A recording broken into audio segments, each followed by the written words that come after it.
Hi friends, welcome back to our channel. ముందుగా అయితే అందరికి నమస్కారం అండి.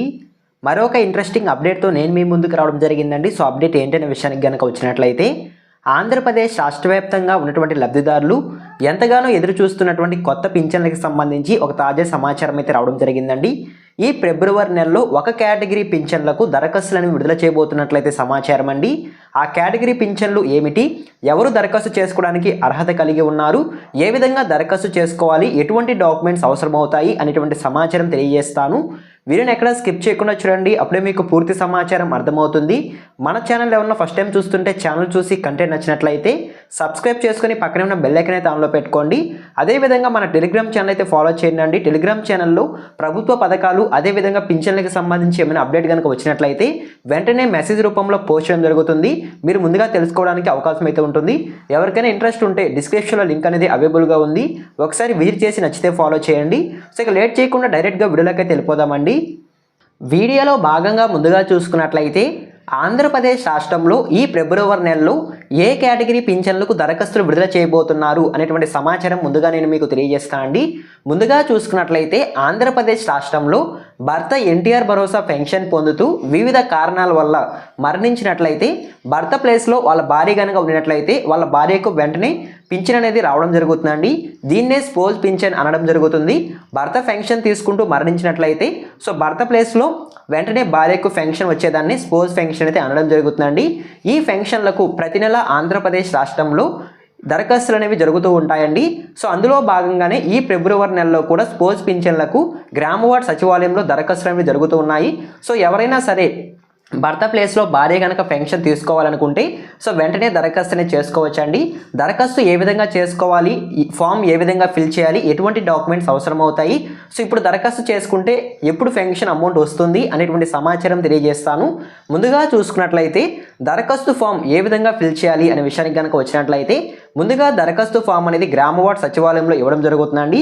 ఎన్టీఆర్ భరోసా స్పోజ్ పెన్షన్, సో దీన్ని వీడియో పెన్షన్ అని కూడా అనడం జరుగుతుంది. అప్లికేషన్ ఫామ్ అనేది ఏ విధంగా ఫిల్ చేయాలి అనేటువంటి సమాచారం తెలియజేస్తాను.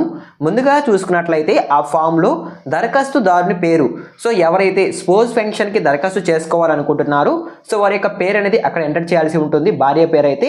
సో ఓకేనా, తర్వాత భర్త పేరు అనేది కూడా అక్కడ ఎంటర్ చేయాల్సి ఉంటుంది.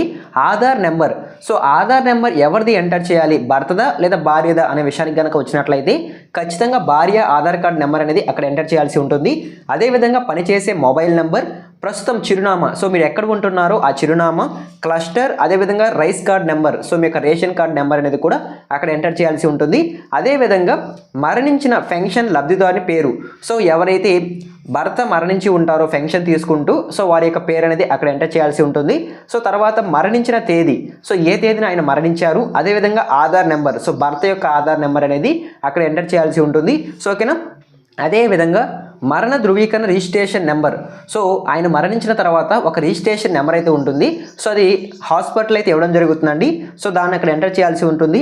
సో అదేవిధంగా పెన్షన్ రకం, సో ఆయన ఏ పెన్షన్ తీసుకుంటూ మరణించి ఉంటారో ఆ పెన్షన్ రకం అనేది కూడా అక్కడ ఎంటర్ చేయాల్సి ఉంటుంది.